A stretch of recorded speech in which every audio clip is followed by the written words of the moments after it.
자, 오늘 우리가 읽은 이 말씀들, 여러분, 우리 신약 성도, 신약 성경은, 우리가 이제 별로 요즘엔 신경 쓰지 않지만, 이 품격이라는 것이 굉장히 중요하게 여겨져요. 고대 사회나, 우리 이제 족장들의 시대라고 하는데, 아브라함, 이삭, 야곱의 시대, 그 족장들의 시대나, 또 신약 성도들의 시대에도 이 수치의 문화가 있어요. 수치의 문화. 예전에 여러분 영화 중에 가문의 영광이라는 제목의 영화가 있었죠. 가문의 영광. 지금은 가문의 영광이라는 말을 쓰는 사람들이 없어요. 없지만 예수님이 활동했던 1세기에는 그 가문의 영광이 진짜 중요한 시기였어요. 그리고 우리 사람들이 사는 목적이 뭐냐 이렇게 물어본다면 가문의 영광을 위해서 살았던 거예요. 옛날 사람들은요.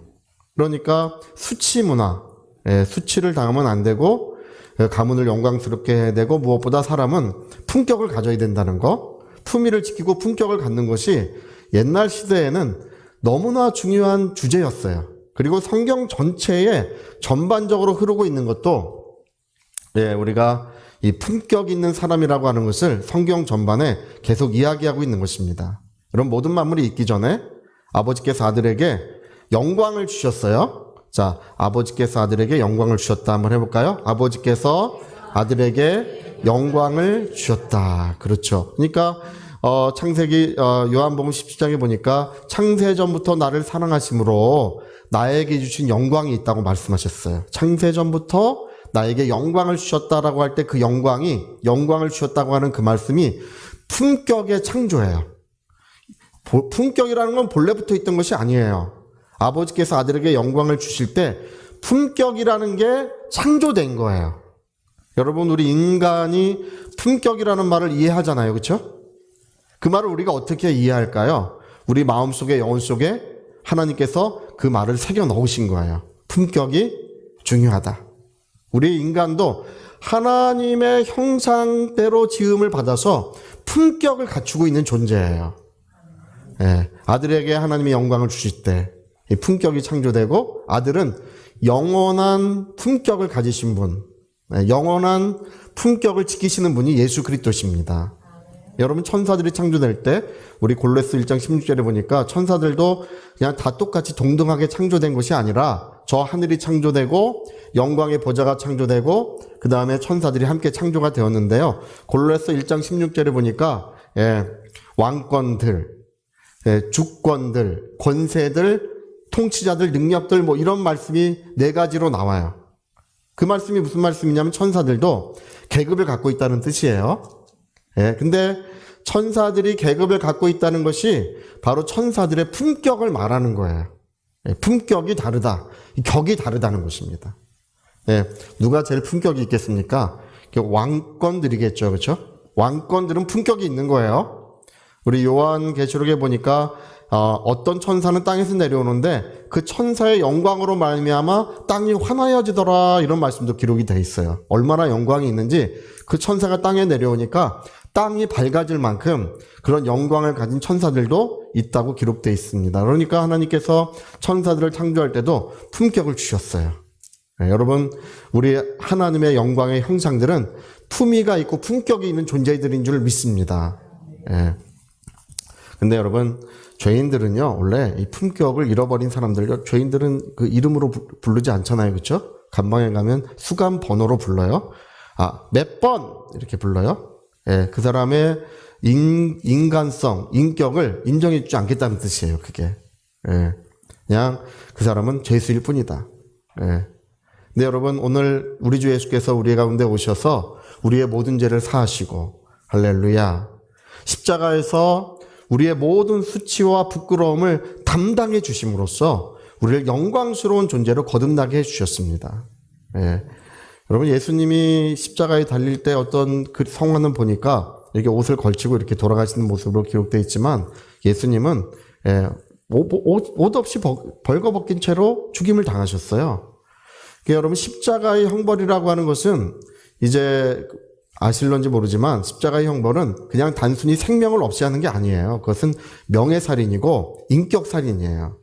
그 사람의 명예를 없애기 위해서 십자가의 형벌을 하는 거예요.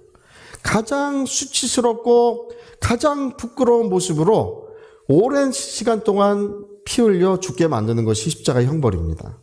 근데 왜 예수님이 그런 수치스러운 모습으로 십자가에 달리셨느냐라고 성경에 보니까 우리의 부끄러움을 담당해 주시고 우리의 수치를 담당해 주신 거래요. 그게.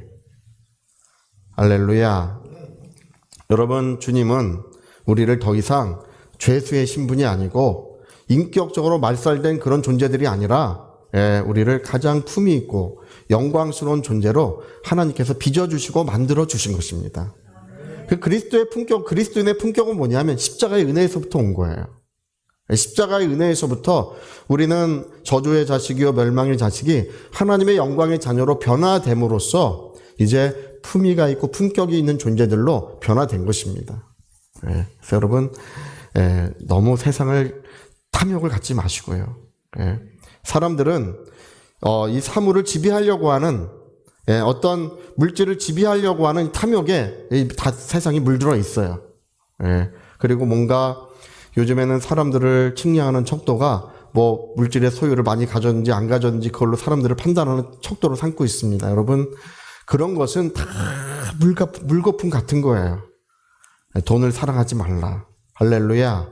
그것이 일만하게 뿌리가 되나니 그것으로서 자기를 찌르고 있다고 했습니다. 그 사람들은 그것으로서 자기를 찌르고 있다는 거예요. 여러분, 우리는 탐욕에 물들지 마시고 우리 주 예수 그리스도의 은혜로서 먹을 것이 있으면 족한 줄로 알고, 할렐루야, 입을 것이 있으면 족한 줄로 알고, 그리고 행복하게 사는 사람이 왕노릇하는 거예요. 우리 잠언서의 기록이 그래요. 저 초막에 살아도 가정이 화목하고 행복하면 그 사람이 진정한 왕이라는 거예요. 아무리 부유하고 아무리 행복해도 그런 것이 없으면 소용이 없어요. 제가 이제 홍콩에 선교를 할 때 24살 때 홍콩에다 교회를 세웠었어요. 근데 거기에 선교할 때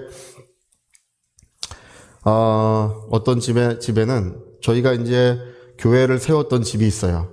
어떤 집에 교회를 세웠어요. 교회가, 그 집은 4층이 있고, 집이 4층이고, 또 1층, 2층 건물이 별도로 있어요.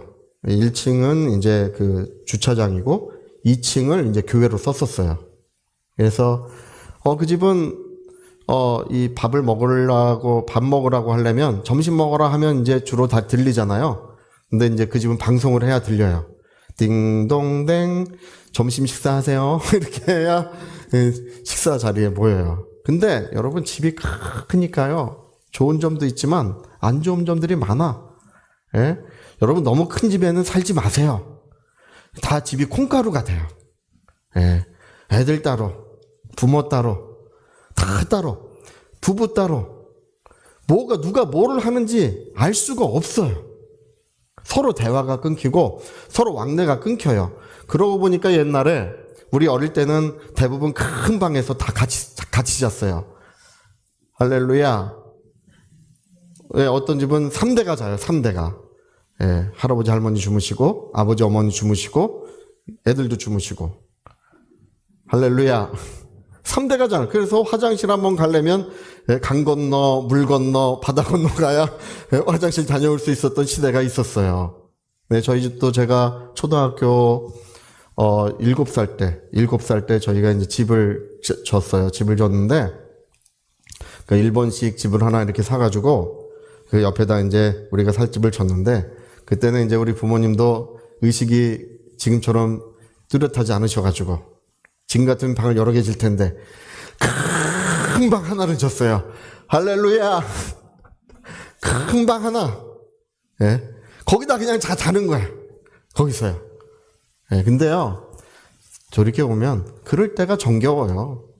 서로 부딪히며 살고 서로 아웅다웅하며 살 때가 그게 좋은 점이 있는 거예요. 그래서 여러분, 우리가 사람들이 정말 너무 탐욕을 부릴 필요가 없어요. 할렐루야. 탐욕의 종이 될 필요가 없어요. 그냥 우리가 지금 있는 것을 감사하게 여기고 행복하게 사는 것이 제일 좋은 것입니다. 그리고 여러분, 가정이 물질보다 더 중요한 것은 화목함이에요. 좀 죄짓지 말고 사세요. 할렐루야. 서로 사랑하며 사세요. 좀 화목하게 사세요. 우리 교회 옆 하단에 꽃밭이 있어요. 예, 우리 교회 옆을 이렇게 교회 들어오는 입구도 꽃이 많으시고 교회 들어오는 입구가 천국 입장 같잖아요. 예, 꽃이 많으시고 교회 옆을 지나가면 꽃들이 많이 이렇게 펴 있는데 그건 시에서 심어준 것이 아니라 우리 권사님 한 분이 매일 가서 아침마다 새벽마다 그걸 가꾸신 거예요. 예. 그래서 제가 교회 옆을 지나다니면 너무 기분이 좋아요. 교회 옆을 다니시는 분들은 다 행복할 것 같아요. 예. 여러분, 교회도 아름답게 가꿔야 되고요. 가정도 아름답게 가꾸어 가셔야 될 것 같습니다. 그 전에 어떤 분이 저에게 이제 그 상담을 하셨어요. 예, 그분은, 목사님, 제가 일을 하다가 갑자기 멍해집니다. 한 몇 분간 멍해져가지고 시간이 멈춰선 것처럼 이렇게 된대요. 옷가게에서 일을 하시는데 시간이 멈춘 것처럼 된대요. 그래서 주변 분들이 기도가 부족해. 기도를 더 해야 된다고 막 그래요. 그리고 또 어떤 분들은 야, 그건 악한 영의 역사야. 예수님으로 악한 영을 물리쳐야 돼. 그래가지고 이분이 기도를 더 열심히 했어요. 열심히 한 결과 증상이 좋아진 게 아니라 더 심해졌어요. 그래서 제가 언젠가 한번은 이분을 상담을 해드려야 되겠다 마음을 먹고 있다가 금요철에 때 오셨는데 목사님 제가 멍해집니다. 근데 증상이 더 심해져. 눈물을 흘리면서 얘기해요. 이제는 증상이 너무 심합니다. 어떻게 하면 좋겠습니까? 네, 집사님 기도를 얼마나 하십니까? 제가 돌아와서 집안일하고 계속 기도하다가 잠이 든대요. 그렇게 하지 마십시오. 기도 시간을 줄이세요. 할렐루야! 이런 은혜로운 말씀을 들려줄 줄이야. 기도 시간을 줄이세요. 네. 그리고 잠을 좀 더 주무세요. 첫 번째는 그거고 두 번째는 가족끼리 외식을 하세요. 화목한 가정을 그게 중요합니다. 외식을 하시고 화목하게 하세요. 네, 한두 주 지나니까 목사님 다 났습니다. 할렐루야. 기도 한번 해주지 않고 치유한 경우예요. 네, 주님의 이름을 부른 적이 없어요. 영적인 문제가 아니라 삶의 문제였던 거예요. 네. 여러분, 가정을 화목하게 하시면 복이 오는 줄로 믿습니다. 네. 교회도 화목해야 돼요. 네. 교회도 화목한 교회가 아름답고 복이 있어요. 우리가 화목하면, 우리가 서로 사랑하면 하나님이 우리 가운데 계신다고 했습니다. 우리가 화목할 때 하나님이 계신다고 하는 뜻을 우리가 성경에서 살펴보면 하나님이 계신 곳에는 눈 먼 자가 눈을 뜨고 못 듣는 자가 듣게 되고 못 걷는 자가 걷게 되고 마음에 한이 서려 있는 자들이 진정한 기쁨과 행복을 얻게 된대요. 우리 육신뿐 아니라 영혼의 치유까지도 하나님은 역사하시는 분이십니다. 물질이 부족하면 영광 중에 그 모든 필요를 채워주신대요. 은혜의 문을 활짝 여시고 우리를 인도해 주신대요. 주는 나의 목자시니 내가 부족함이 없으리로다. 시편 23편 1절의 이 말씀이 성경의 큰 주제, 대주제예요. 하나님이 함께 하시면 우리에게 아무 부족함이 없게 되는 것입니다. 그런데 하나님은 언제 함께 하시냐면 우리가 서로 사랑할 때, 서로 사랑할 때, 서로를 위하여 축복할 때, 여러분 우리가 하나님 앞에 늘 보좌 앞에 기도로 만나야 될 줄 믿습니다. 떠나 계시고 다 이렇게 흩어져 계시지만 그 영광의 보좌 앞에 매일 기도로 만나는 만남을 갖는 거예요. 그렇게 우리가 서로 축복하고 사랑할 때 하나님은 우리의 모든 필요를 채우시고 우리 중에 아픈 지체들을 치유해 주시고 사랑해 주시고 놀라운 능력들을 날마다 베풀어 주실 줄로 믿습니다. 그것을 우리의 품격으로 삼으셔야 돼요. 사랑하며 사는 것, 또 화목하게 사는 것, 그것을 우리의 품격으로 삼아야 될 줄로 믿습니다. 맨날 싸우고 사는 사람들이 있어요. 할렐루야. 걱정이 팔자인 분들도 있어요. 여러분, 염려하지 말라고 하시는 말씀은 어떤 경우가 있어도 지키셔야 됩니다. 살인하지 말라, 도둑질하지 말라, 간음하지 말라, 뭐 이런 말씀들도 있지만 어떤 것도 염려하지 말라고 빌립보서 5장에 말씀하신 것처럼 아무것도 염려하셔서는 안 되는 것입니다. 그 말씀을 지키셔야 돼요. 그래서 아무것도 염려하지 말고 너희의 구할 것을 기도와 간구로 감사함으로 하나님께 아뢰라. 그리하면 인간의 상상을 초월하는 평강이 우리 마음과 생각을 지켜주신대요. 인간의 상상을 초월하는 하나님의 평안이 있대요. 하나님의 평안이 우리를 지켜주신대요. 예. 근데 여러분, 예? 걱정이 팔자인 분들이 있어요. 제가 늘 그 얘기하죠. 요즘에 아들 낳고 어이구 이놈 나중에 어떻게 결혼시키나. 30년 후에 할 걱정을 미리 끌어다가 하고 있어요. 30년 후에도 하지 마세요. 그런 걱정은. 할렐루야. 예. 우리 여러분 아무것도 염려하지 말고 모든 근심과 염려를 누구에게 맡겨버리라고요? 주께 맡겨. 우리의 모든 짐을 주님이 대신 매일 대신 짊어주신다고 했습니다. 주님께 맡겨버리세요. 그리고 오늘 예배에 참석하신 우리 사랑하는 성도님들은 모든 염려와 근심을 이 자리에 다 두고 가세요. 물길 좀 없어도 괜찮아요. 예, 하나님께서 은혜를 베풀어 주시는 거예요. 좀 앞길에 문이 좀 닫혀 있어도 상관없어요. 홍해를 열으신 그 하나님, 홍해를 바다를 육지와 같이 건너게 하신 그 하나님은 오늘 우리의 하나님이시고 오늘도 살아계셔서 함께하고 계십니다. 예, 다 여기다 놔두고 가세요. 예, 특별히 우리가 품격에 대해서 얘기할 때 여러분 예수님이 영광을 받으셨는데 그게 그분의 품격인데요. 이 품격을 유지하고 지키는 방법이 뭐였냐 하면 겸손과 순종이었어요. 우리 아까 빌립보서 2장의 말씀을 읽으셨죠? 그는 근본 하나님의 본체시나 하나님과 동등하신 하나님이시지만 동등될 것을 취할 것으로 여기지 아니하시고 자기를 비워 종의 형체를 가져 사람들과 같이 되었고 죽기까지 복종하셨으니 그 십자가의 죽으심이라. 이게 순종과 겸손과 순종이 그분의 품격이었대요. 할렐루야. 오늘 사람들이 교회 와서도 내가 누군데 이런 분들이 있어. 내가 누군데. 우리 경상도 분들은 그러고 싸운다면서요? 니는 먹고 그럼 니는 먹고 니는 누군데? 상대를 먼저 알아봐야 싸운대요. 경상도 분들은. 할렐루야. 네, 저는 경상도 분이 아니라서 일단 싸우고 보는데 니는 누군데? 니는 뭐 하는 사람인데? 이렇게 상대를 알아본 다음에 싸운대요. 근데 그런 교회에서도 내가 누군데 그런 것이 아니라 우리 성경은 품격이라는 것은 겸손과 순종이라는 것입니다. 하나님의 영광의 본체시지만 자기를 비워 종의 형체를 가지신 그게 그분의 영광이요 품격이었던 거예요.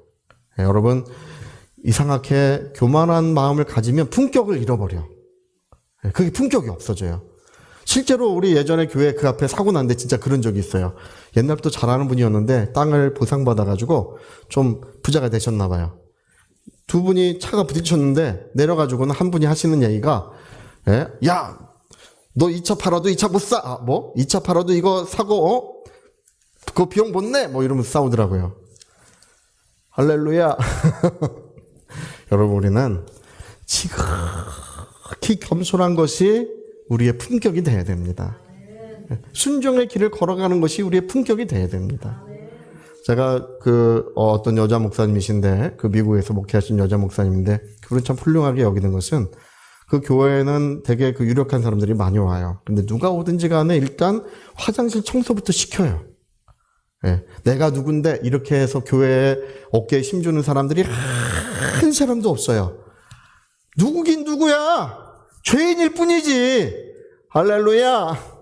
십자가의 보혈이 없이는 살 수 없는 사람. 하나님의 성령이 임하시지 않고는 아무 빛이 없는 사람일 뿐이에요. 멸망의 자식이요 하나님의 진노의 자식이 주님 앞에 돌아온 것입니다. 그래서 거기는 누가 오든지 간에 일단 화장실 청소부터 시켜요. 왜? 겸손함을 배우고. 그래야 여러분 그 인생이 빛이 나기 시작해요. 아름다워지기 시작해요. 그리고 비로소 품격을 갖추고 있는 사람이 되는 것입니다. 네, 여러분 오늘 우리가 읽은 말씀도 좀 품격을 갖추어라. 그 얘기를 하고 있어요. 네, 여러분 모든 교회에서도 이제 우리 다음 주에 이제 직분 임명 예배가 있죠. 예전에 저희 큰 교회 대형교회 목사님 한 분이 아는 교회 목사님 임직식에 말씀을 전하러 오신 적이 있어요. 근데 장로님도 임직하시고 권사님들도 임직하시고 이렇게 직분을 임직하시는데 직분 임직이 한 20몇 명쯤 되셨었어요. 예. 근데 그 목사님이 얼마나 뭐라 그러신지 저는 이제 하객으로 참석을 한 거예요. 맨 뒷자리에 이렇게 앉아 있는데 얼마나 아무개 목사 이렇게 사람들을 다 직분을 세워서 교회가 어떻게 세워지겠나? 거기서 목사님을 야단치시더라고요. 담임 목사님을. 아무개 목사! 이렇게 사람들을 세우면 교회가 어떻게 아름다워지겠나? 막 야단치죠. 그리고 여러분 다 겸손하셔야 된다고. 그게 왜냐하면 우리 교회 장로님들은 다 너무 훌륭하세요. 할렐루야. 근데 집사님 때는 빗자루 들고 마당을 쓸었는데 장로님이 되시면 휴지 있으면 집사님 주소 이거 이거 주소. 우린 장로님들이 너무 훌륭하세요. 우리 권사님들 다 훌륭하시지만 권사님 되시면 뒷짐지고 집사님 때는 가서 했는데 권사님 되시면 그때부터 뒷짐을 지시기 시작하신다는 거예요. 이렇게 해야지. 이런 태도를 취해서 교회가 어려움을 겪는 경우가 많다는 것입니다. 우리는 겸손과 순종이 우리의 품격이 돼야 됩니다. 영원히 하나님 앞에 겸손하고 진실하려고 해야 됩니다. 그래서 성경은 그리스도의 품격은 겸손과 순종이었다. 자기를 비워 종의 형체를 가졌고 사람들과 같이 되신 거. 여러분 기도할 때도 좀 덕이 있게 하세요. 기도할 때도. 방언에도 좀 예쁘게 하시고요. 방언도 랄랄랄라 좀 예쁘게 좀 예쁘게 하죠. 방언을 그렇게 하시. 그렇게 하면 좀 예쁘게 좀 하세요. 또 기도할 때 또 옆에 분들을 기도로 또 뭐라 그러는 분이 있어요. 하나님, 집사님이 그래선 되겠습니까? 집사님은 직분을 잘 지켜야지. 그러면서 여러분 무엇을 하든지 덕이 있게 하고 칭찬받을 만하고 또 무엇을 생각하든지 하나님이 사랑받을 만하도록 그렇게 해야 된다고 말씀하고 있습니다. 할렐루야. 좀 모든 것이 좀 아름다워지고 질서 있게 되도록 그렇게 모두가 할 때 하나님이 우리 가운데 계시고 그 품격 있으신 하나님, 품위가 있으신 하나님께서 품격 있는 자들을 도와주시는 거예요. 품격 있는 자들에게 상의해 주시고 마음을 나눠주시고 사귐을 가져주시는 거예요. 품격이 없으면 하나님과 사귐을 가질 수가 없는 거예요. 여러분 모두가 품격 있는 성도님들 되셔서 하나님과 깊은 사귐을 가지시기를 예수님으로 축복합니다. 자, 우리 오른손에 주먹 쥐시고 내 영혼아 하나님의 품격을 가지자. 우리 두 번만 시작. 내 영혼아 하나님의 품격을 가지자. 내 영혼아 하나님의 품격을 가지자. 아멘. 자, 우리 같이 한번 기도하시겠습니다. 우리는 만유의 상속자로서의 품격을 가진 자들이요 겸손과 순종의 길을 걸어가는 사람들입니다. 나는 누군가? 나는 멸망할 수밖에 없는 죄인이었을 뿐이에요. 그분이 십자가의 보혈로 사랑해 주셔서 영원히 그분을 섬기는 자가 된 것입니다. 여러분 우리 모습이 일평생 변함이 없도록 이 세상 떠나는 그날까지 아름다워지고 복된 신앙생활 이루어질 수 있도록 하나님 품격을 가진 성도, 품격을 가진 하나님의 자녀로서 우리를 축복해 주시옵소서. 통성으로 기도하시겠습니다.